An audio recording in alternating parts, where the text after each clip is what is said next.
Bon matin, Doc. Oui. J'étais en train de me préparer, oubliant de me brancher. Ben là, vous avez une émission, semble-t-il, à 9h30.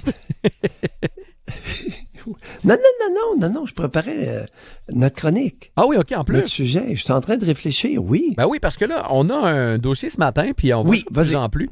On a 700 congés de maternité chaque année au CIUS de l'Estrichus, donc pour ce qui est de la santé, là, chez nous, dans notre coin.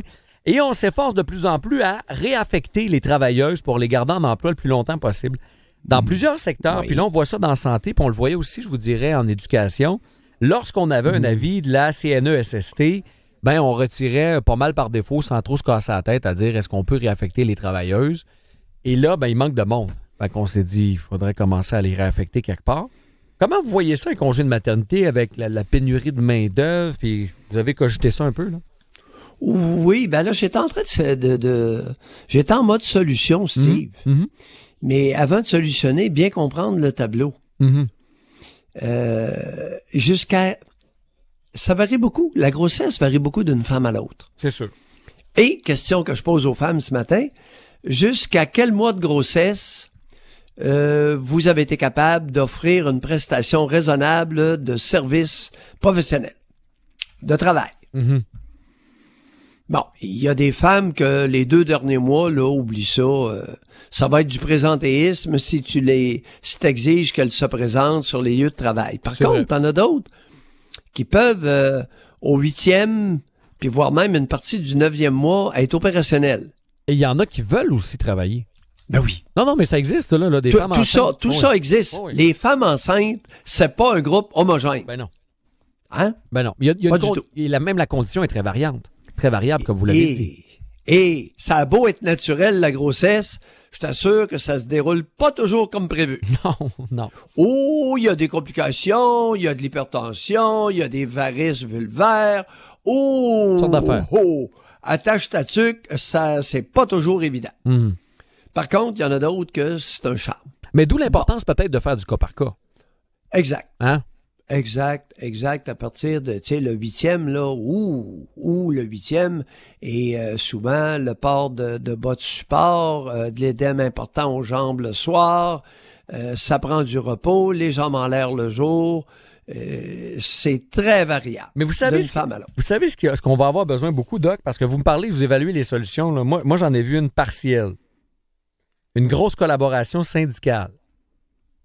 Parce que ça se peut que l'emploi qu'elle pourrait combler en partie ne soit pas tout à fait dans son unité de travail. En convenez-vous? Oui, effectivement. Maintenant, si on l'assoit la journée longue, tu iras voir, si c'était ta conjointe, tu iras lui voir les jambes le soir. Ouais, c'est affreux, c'est sûr. Bon, si elle est debout toute la journée, ses jambes, ça pourrait être affreux. Puis si elle est assise toute la journée, tu regarderas la grosseur des jambes le soir, l'édème aux jambes. Fait que ça prend un bon élastique. C'est une méchante belle collaboration, là. Oui, écoute, c'est très variable. Une gymnastique. Puis le respect. Je pense que j'irais plutôt, au lieu d'introduire les syndicats, j'introduirais la notion de respect. Respecter les différences individuelles. OK, ouais. D'abord, le volontariat. Hein? Parce qu'autrement, on va avoir du monde au travail, on va avoir des femmes enceintes au travail qui vont faire du présentéisme, qui vont être présentes de corps, mais qui ne produiront à peu près rien. Cependant, Steve, j'étais en train de mijoter quelque chose.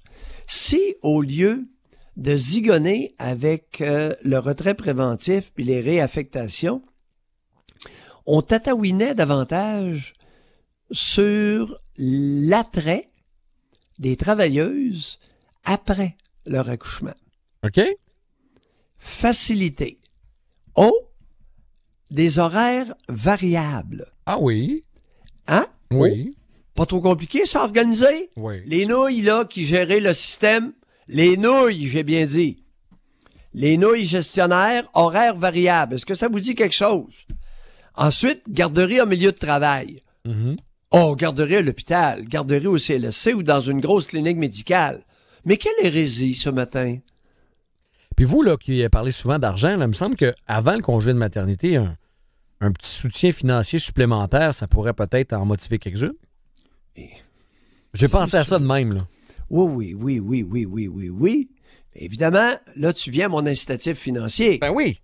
Là, tu reviens à mon... Alors, je vais être obligé de te le répéter. Le cash. Un enfant, OK, le tiers de l'impôt sur le revenu familial qui saute. Oui. 2 enfants, 2 tiers de l'impôt qui saute. Mm-hmm. Et 3 enfants, plus d'impôt à payer sur le revenu familial. Ça, c'est la proposition Mailloux pour aider la main-d'œuvre d'ici quelques années. Inciter. Oui, inciter. Et là, je parle pour les femmes. Bien sûr. Maintenant, tu sais que pour les petits vieux de 55-60 ans, si on leur enlève l'impôt sur le revenu qu'ils vont gagner... Ils vont être pas mal plus à l'emploi. Il y en a plusieurs qui, au lieu d'aller en Floride, vont rester au Québec. Ah, ça, j'en suis sûr, Doc. Hey, je voulais qu'on se garde quelques secondes. Vos idées sont super bonnes, mais je voulais absolument qu'on se garde 4 secondes pour votre sujet de ce matin.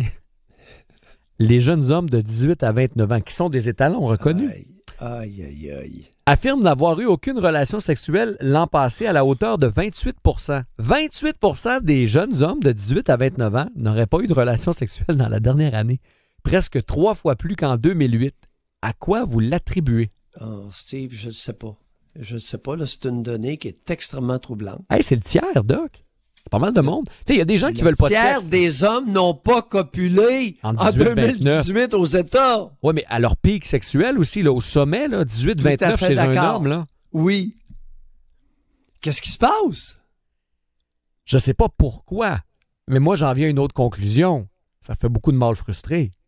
Non, attends peu. Pas nécessairement. Il y a un pourcentage de gens qui n'en veulent pas. Attends peu. Non, mais Doc, il y a un pourcentage qui le n'en veulent pas. tiers des gars n'ont pas copulé en 2018, mais seulement 18 % des femmes n'ont pas copulé. Donc, elles copulent avec des hommes plus vieux. Oui. Et elles copulent plus que les hommes du même âge. Oui. Wow. Ça fait beaucoup de chiffres. Est-ce bien clair? Alors, non, c'est clair. Là, écoute, là, on nous a vendu la salade. Les bonnes femmes, là, qui avaient hurlé à l'hypersexualisation, là. Comprenez-vous que vous étiez sur la mauvaise track? Gang de nouilles? Les gars, il y a une baisse colossale de copulation chez les jeunes mâles aux États-Unis. Ça fait du monde. L'hypersexualisation? Non, c'est le contraire. C'est hyposexualisation. Ce qui va être intéressant d'écouter là, à 9h30, c'est les hypothèses des auditeurs. J'ai hâte de voir les raisons pourquoi. Pourquoi ça copule pas en 18-29? Il y en a une portion que ça va être par choix, là, mais c'est pas vrai que c'est 30 %. Là. C'est pas vrai. Il y a une baisse. Écoute, en 2008, il y avait seulement 8 %. Il y avait moins de 1 homme sur 10 qui n'avait pas copulé en 2008. Dans l'année? Dans l'année. C'est une année. Qui n'avait pas copulé une fois dans l'année. C'est pas un mois, c'est une année. Une année. L'année complète. Ouais. Et là, on a passé de 1 sur 10 à un jeune homme sur 3 entre 18 et 29 ans qui n'a pas eu de relation sexuelle. Hey Doc, ça en fait du monde devant un clavier, ça? On vous écoute à 9h30. Steve? Oui. Honnêtement, rapidement. Oui. Qu'est-ce que font les jeunes hommes de 18 à 29 ans devant le clavier? Mais voyons, Doc. C'est sûr qu'ils se masturbent. Là. Merci. Tu peux pas croire qu'il y a 30 % de la population américaine entre 18 et 29 ans, mâle, population mâle, qui n'a pas eu de relation sexuelle, qui n'est pas dans... Voyons donc.